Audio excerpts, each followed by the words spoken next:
Pay no attention to that banker behind the curtain. We all know that some Bitcoin deniers are in it for the likes, but maybe, just maybe, some of them just want your Bitcoin, weaponizing fear, uncertainty, and doubt in an attempt to get you to sell them your unconfiscatable portion of an absolutely scarce asset in exchange for dirty fiat cuckbucks. No thanks. But who could possibly have the money, means, and motivation to rock the Bitcoin market? Well, hold your Bitcoin tight because it may just be a choice between diamond hands or diamonds hands. Party, party, that party. Come and have a good time with G.O.D. Why should Jamie Dimon love Bitcoin?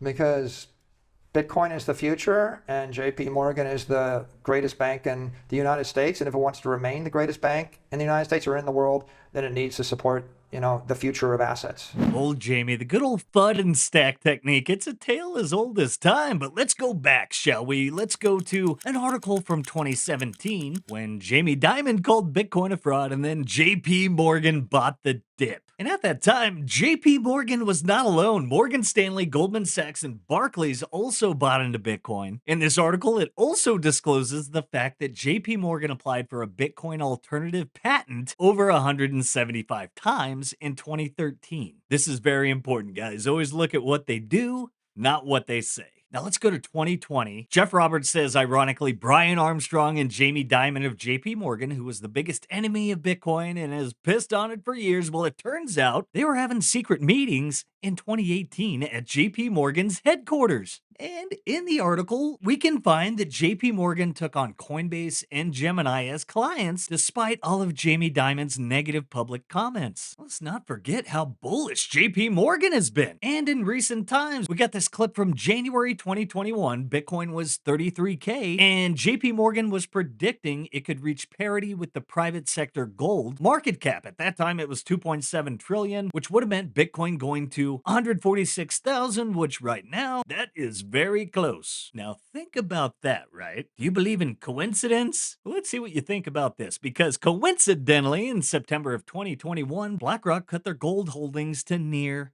zero. Now, in 2023, Larry began his own digital gold rhetoric.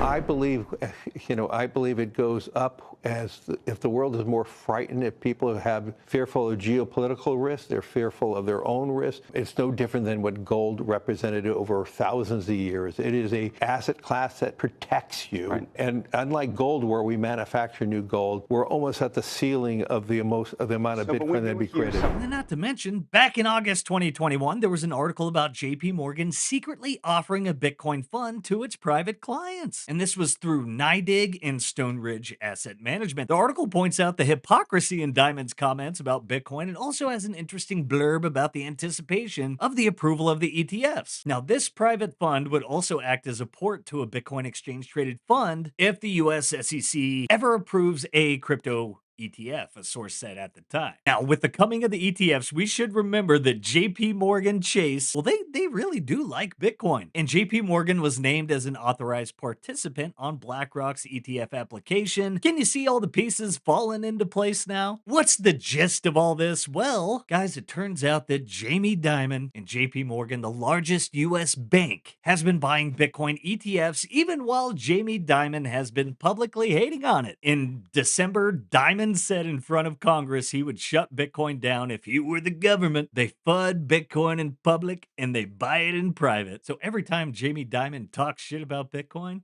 you better stack some sats. That's what he's doing. And as we talked earlier, from 2013, 15, 17 through 21, all these other banks, when they were getting some exposure, well, Wells Fargo, America's third largest bank, owns spot Bitcoin ETFs. And now with new quarterly reports coming in, we are going to begin to see just how many institutions, banks, etc. have been buying up Bitcoin. You better get ready. Things are going to get very interesting. But hey, one thing very important, if we want to go to Valhalla and experience all the benefits that Bitcoin has to offer, you have to take self-custody, which brings us to a great point to recognize our sponsors, the Bitcoin way, because self-custody is the revolution. Now, Simply Bitcoin originals are powered by the Bitcoin way. They are your IT team in the Bitcoin world. You know, understanding the why of Bitcoin sometimes isn't challenging, especially in clown world, but the how can be. And at the Bitcoin way, they are here to help bridge that gap, marrying the why to the how. They can help you with all things Bitcoin, from setting up your first wallet and node all the way up to inheritance planning, accepting Bitcoin payments for your business, and all aspects of Bitcoin security and privacy. They even work with their clients on configuring routers, devices, and networks, and just improving their overall digital hygiene. Also, growing interest in UTXO management, the Bitcoin way has got you covered. I love each and every one of you savages. We made it. Peter Schiff, Peter Zeihan, and Jamie Dimon, and anyone else who doubted Bitcoin. Nothing is stopping this train. Nothing. And all the actual fraudsters, the actual criminals, well, eventually, karma comes around, my friends. And remember, Jamie Dimon got slapped by community notes for saying Bitcoin is only used for crime. You gotta love to see that. Hey, Jack, whenever Jamie says something about Bitcoin, should we ever take that seriously? What do I think about Jeffrey Epstein's banker being concerned that a distributed, decentralized, open public money could potentially be used for bad things, sitting on a ski resort in Davos? I don't really care. I don't know why anyone cares, right? I mean, that guy knows when money's used for bad things. So it's a weird opinion of his. And my pet rock was up, as you said, 160% last year. It performed well against the dollar. So I don't know. I don't really care what that guy has to say about Bitcoin. I don't know why anybody does. Hey, ignore the noise. Big things are happening, my friends. This is that transition phase where the banks, to try to survive, adopt Bitcoin, but really they're just going extinct anyway. Man, I don't know, guys. It kind of feels super bullish. Are we going to the moon? Oh my gosh.